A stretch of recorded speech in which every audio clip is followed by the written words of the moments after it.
이것도 한번 봐볼게요. 배노간의 골반하고 어깨의 움직임이에요. 이 도형을 한번 잘 봐볼게요.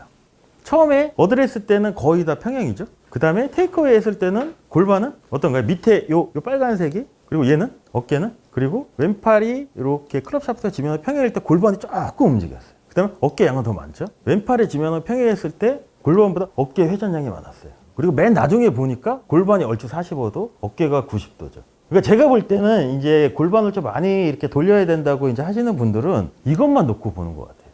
결과만 놓고. 그래서 배노간에 이제 무슨 얘기를 하냐면, 백스윙 때 빠른 엉덩이의 움직임은, 그러니까 골반을 많이 움직이는 거겠죠. 그럼 백스윙에서 만들어진 파워를 얻을 기회를 파괴한대요. 그때 당시. 그 다음에 백스윙을 시작할 때 어깨의 움직임이 엉덩이를 당길 때까지 움직이지 않도록 제어해야 된다. 그리고 엉덩이가 너무 많이 백스윙 때 돌아가면 엉덩이와 어깨 사이의 근육의 긴장감, 그러니까 토크가 사라져서 이 긴장감이 전체 다운스윙의 핵심이 된다고 하거든요. 그러니까 토크를 계속 유지하는 게. 배너건도 이렇게 얘기했잖아요. 백스윙 때는 정확한 움직임은 손, 팔, 어깨, 힙 순으로 움직여야 된대. 그리고 반대로 갈 때는, 내려올 때 이 반대예요. 힙, 어깨 이렇게 풀려야 된다는 얘기인 거거든요. 백스윙 때 우리가 보시면 다운스윙 때 하체가 먼저 움직이는 거는, 이거는 거의 불분율이겠죠. 모든 스윙이. 그럼 순서에, 우리가 몸에 움직이는 순서를 생각을 한번 해보자는 거예요. 골반이 먼저 이렇게 움직이고 어깨가 움직였으면, 이걸 역순으로 풀면 뭐가 제일 먼저 움직여야 될까요? 역순으로 생각을 한번 해보면. 순서가 백스윙 때 골반이 맨 처음에 움직였어요. 그 다음에 어깨가 움직였어요. 그럼 반대로 움직일 때 뭐가 제일 먼저 움직이는 게 가장 자연스러운 현상일까요? 어깨예요. 그럼 어떻게 될까요? 어깨가 먼저 움직이고.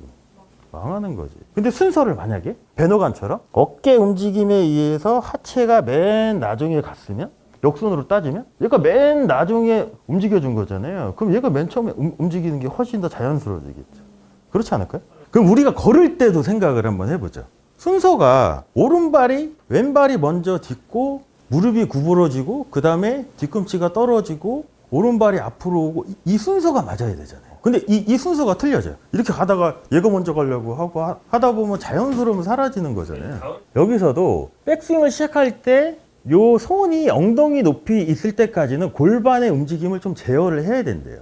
그럼 그 프로님이 말씀하신 대로 어깨가 움직일 수 있는 양은 20도에서 22도가 되겠죠? 얘를 제어를 하면. 그럼 여기서 맨 나중에 이 움직임을 골반이 방해를 안 하면 이 토크가 더 많이 생긴대요. 그거 이제 얘기를 하죠. 배너간도. 저도 이제 림브레이크 선생님한테 맥도날드 드릴을 배웠고, 그거에 대한 오해가 뭐냐면, 그 맥도날드 드릴을 드린 제가 그 자료를 잘 읽어보세요. 거기서도 무슨 얘기가 나오냐면, 이 상체의 움직임에 의해서 얘가 움직여야 된다고 얘기를 해요. 거기서도 분명히 그 얘기가 나오거든요. 근데 이제 거기서 이제 맥도날드 드릴 배울 때, 림브레이크 선생님한테 배울 때 이제 하는 게 뭐냐면, 이 얘기를 제일 많이 해요.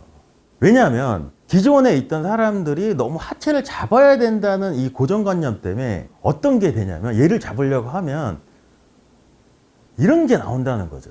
그래서 하체의 움직임은 오른쪽이 뒤로 빠져주는 거잖아요. 이거를 설명을 하는 거지, 순서가 얘가 먼저 되고 얘가 가는 건 아니라는 거예요. 압력 이동 뭐 이런 얘기 많이 네네네. 진발력 얘기할 때 네. 오른발의 압력이 항상 이렇게 먼저 이동이 되면서 네. 해라 네. 이런 네. 것도 그럼 네. 어떻게 보면은 하체를 네. 더 먼저 쓰라는. 자, 그것도 뭐냐면, 그거에 대한 것도 제가 할 얘기가 정말 많아요. 지면 발력에 대해서. 그게 뭐랑 연결이 되어 있냐면, 포워드 프레스랑 연결이 되어 있어요. 포워드 프레스라는 게 뭘까요? 스윙하기 전에 포워드 프레스. 트릭을 뭘로 할까요? 포워드 프레스를. 그래서 핸드 퍼스트라는 얘기가 정말 안 좋은 거예요.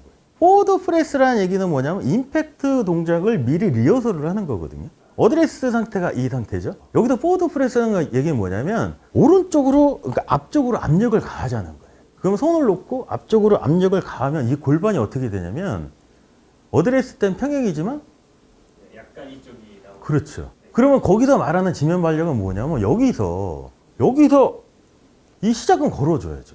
이거를 지면 발력으로 해서 이거를 잘못 오해하면 또 어떻게 하냐면, 이 포워드 프레스 이 상태가 아닌, 이거는 뭘까요?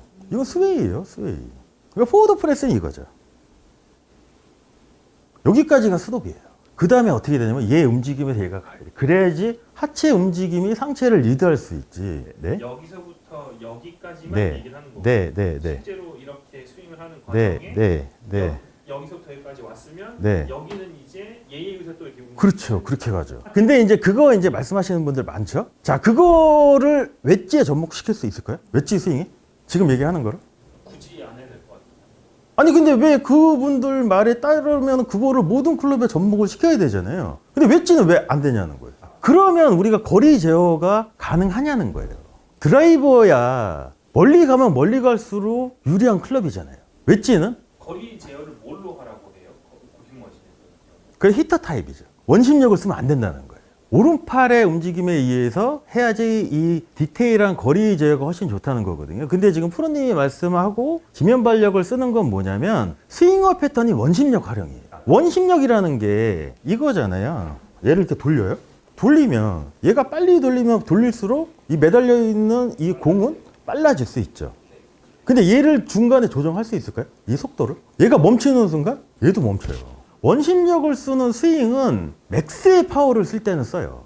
근데 드라이버는 우리가 많이 나가면 많이 나갈수록 좋잖아요. 웨지는 이 58도 가지고 때로는 60도 쳐야 되고 때로는 30도 쳐야 되고 때로는 20도 쳐야 되고 그러면 그런 건 어떻게 제어를 할 거냐는 거예요. 원심력을 써서는. 그래서 팔로 조절해서 하는 네. 게 더 거리가 컨트롤이 쉬운데 그렇죠. 딛고 하면서 웨지 거리 네, 네. 자, 그러면 20m를 딛고가 될까요?